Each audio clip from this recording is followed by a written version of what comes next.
Okay, class 11th हम लोगों ने फोटोसिंथेसिस की डार्क रिएक्शन स्टार्ट की हुई थी। मैंने लास्ट वीडियो में आपको C3 चक्र समझाया था। अब मैं आपको C4 चक्र समझाने जा रही हूँ। ये जो C4 चक्र है ये C4 पौधों में पाया जाता है। अब उनको C4 पौधे क्यों कहा जाता है? क्योंकि इनमें कार्बन डाइऑक्साइड की फिक्सेशन के बाद जो प्रथम उत्पाद बनता है वो 4 कार्बन वाला होता है। जैसे हमारे पास C3 पौधों में पहला जो उत्पाद बना था कार्बन डाइऑक्साइड की फिक्सेशन के बाद वो 3 कार्बन कंपाउंड था, राइट। अब यहाँ पर जो पहला उत्पाद बनेगा कार्बन डाइऑक्साइड की फिक्सेशन के बाद वो 4 कार्बन वाला होगा, इसीलिए इनको हम C4 पौधे कहते हैं। ये जो C4 पौधे होते हैं ये C3 पौधों के कंपैरेटिवली ज़्यादा एफिशिएंटली फोटोसिंथेसिस परफॉर्म करते हैं, प्रकाश संश्लेषण की क्रिया को ज़्यादा एफिशिएंटली करने की क्षमता रखते हैं। क्यों? क्योंकि इनमें प्रकाश संश्लेषण के समय कार्बन डाइऑक्साइड का स्थिरीकरण जो है वो 2 बार होता है। अब कार्बन डाइऑक्साइड का स्थिरीकरण 2 बार होता है क्योंकि इनमें स्पेशल तरह की एनाटॉमी, स्पेशल तरह की अरेंजमेंट जो है वो पाई जाती है। अब इसकी एनाटॉमी को मैं एक्सप्लेन करती हूँ बच्चों। देखो, ये हमारे पास लीफ जो है उसका एक पत्ती का आपको काट दिखाई गई है। हमारे पास पत्ती में बाहर की तरफ जो है एपिडर्मल सेल्स होते हैं, राइट, और अंदर जो है मीजोफिल सेल्स हैं, पर्णमध्योतिक कोशिकाएं आपको यहाँ पर लिखी हुई हैं।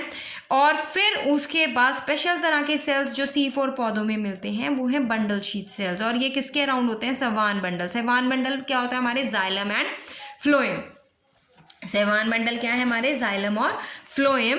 और ये जो जाइलम और फ्लोएम के अराउंड ये शीत की तरह लगे रहते हैं, इसीलिए इनका नाम क्या है? बंडल शीथ सेल्स, ठीक है। और ये बंडल शीथ सेल्स जो हैं इनके जो हरित लवक होते हैं, इनके हरित लवकों में ग्रैना उपस्थित नहीं होते, और यहाँ पर ये जो हैं बहुत एफिशिएंटली फोटोसिंथेसिस परफॉर्म करते हैं। अब इनकी जो फोटोसिंथेसिस है वो किस तरह से होती है, देखिए यहाँ पे हमारे पास ये जो डायग्राम है ये पूरा साइकिल C4 का चक्र का रिप्रेजेंट किया गया है। इसमें 2 प्रकार के सेल्स आपको शो किए गए हैं। इनके रिप्रेजेंटेशन देखो। फर्स्ट ये जो सेल बना हुआ है ये पर्णमध्योतक कोशिका यानी कि मीजोफिल सेल है, और जो नीचे आपको सेल बना है ये है हमारा बंडल शीथ सेल, ठीक है। अब ये जो हमारी पर्णमध्योतक कोशिका है यहाँ पर पहले वातावरण से कार्बन डाइऑक्साइड फिक्स होगी। अब यहाँ पे कार्बन डाइऑक्साइड फिक्स होने के लिए हमारे पास कौन सा पदार्थ है जो कार्बन डाइऑक्साइड को ग्रहण करेगा? वो है PEP, phosphoenol pyruvate. Phosphoenol pyruvate जो है कार्बन डाइऑक्साइड को वातावरण से फिक्स करता है और 4 कार्बन कंपाउंड बनाता है, और जो 4 कार्बन कंपाउंड बनता है वो बनता है ऑक्सैलो एसिटिक एसिड। OA लिखा हुआ है मैंने यहाँ पे, that is oxalo acetic acid, right. अब ये ऑक्सैलो एसिटिक एसिड जो है मैलिक एसिड में बदल जाता है बेटा by the some series of reactions. वो ज़्यादा डिटेल में जाने की ज़रूरत नहीं है हमें, हमने ग्रेजुएशन लेवल का नहीं करना, जो +2 के लेवल का है वो समझिए पहले। ऑक्सैलो एसिटिक एसिड जो है वो मैलिक एसिड में बदल गया, और मैलिक एसिड जो है वो फिर कहाँ ट्रांसफर हो जाता है? बंडल शीथ सेल्स में। अब यहाँ पर देखिए, यहाँ पर इंपॉर्टेंट चीज़ होनी है, यहीं पर हमारा केल्विन साइकिल परफॉर्म किया जाएगा। हमारा जो C3 पौधे थे उनमें केल्विन साइकिल मीजोफिल सेल्स के अंदर ही होता था, राइट। यहाँ पर जो केल्विन साइकिल है वो बंडल शीथ में होगा, राइट। और यहाँ पर क्या होगा? जो हमारे पास मैलिक एसिड है जब वो बंडल शीथ सेल्स में आता है तो इसकी डीकार्बोक्सिलेशन हो जाती है, यानी कि इसमें से कार्बन डाइऑक्साइड निकल जाती है। जब मैलिक एसिड 4 कार्बन कंपाउंड है, इसमें से 1 कार्बन डाइऑक्साइड निकल जाएगी तो हमारे पास 3 कार्बन कंपाउंड बन जाएगा पायरुवेट। और ये जो कार्बन डाइऑक्साइड आपको निकलती हुई दिख रही है ये कार्बन डाइऑक्साइड किसको शुरू कर देगी? अंदर केल्विन चक्र को, जो मैंने आपको पिछले वीडियो में पूरा बताया है। केल्विन चक्र यानी कि C3 साइकिल। तो C3 साइकिल जो है वो कहाँ पर स्टार्ट हो जाएगा? वो हमारा शुरू हो जाएगा बंडल शीथ सेल्स में, ठीक है।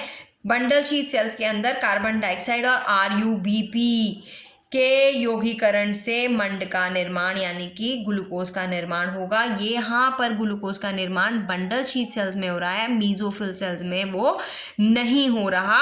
और कार्बन डाइऑक्साइड जो मैलिक एसिड से निकली है वही जाकर केल्विन चक्र में जाके फिक्स होनी शुरू हो जाएगी, और जो पायरुवेट है वो दोबारा से कहाँ पहुंच जाएगा, हमारे पास मीजोफिल सेल्स में, और पायरुवेट जो है वो बदल जाएगा फॉस्फोइनोल पायरुवेट में, उसकी रीजनरेशन हो जाएगी किसकी, पीईपी की। देखो पुनर्जनन लिखा हुआ है, राइट। ये जो पुनर्जनन है किसका होगा, फॉस्फोइनोल पायरुवेट का। किससे, पायरुवेट से। और ये पायरुवेट हमें कहाँ से मिला, जब मैलिक एसिड टूटा उसमें से कार्बन डाइऑक्साइड निकली तो हमें पायरुवेट मिल गया, ठीक है।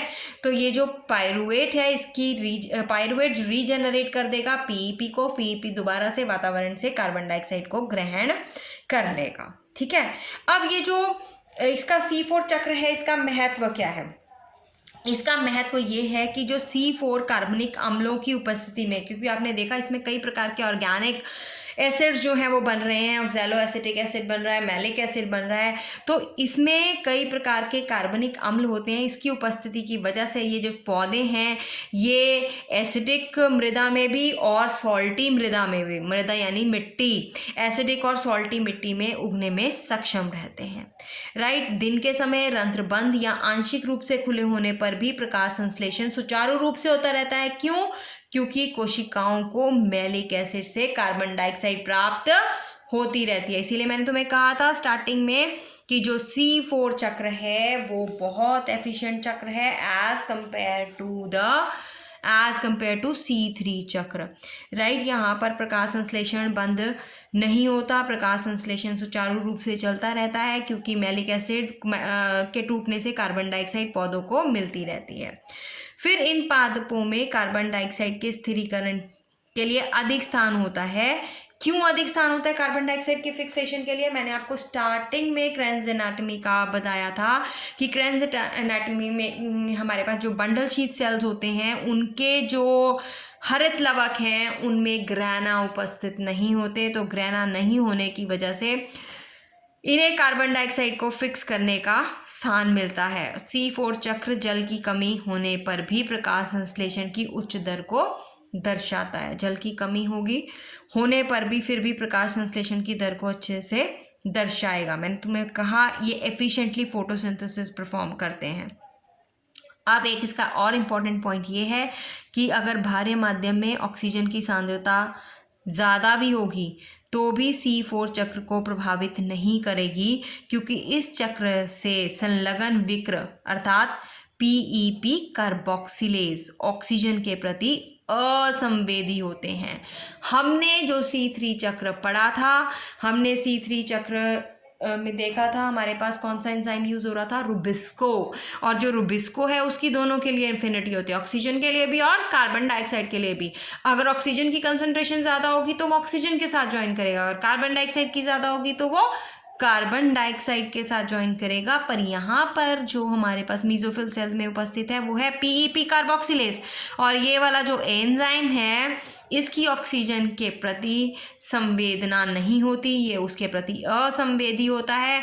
इसी कारण ये पादप जो हैं वो प्रकाशीय श्वसन नहीं दर्शाते हैं।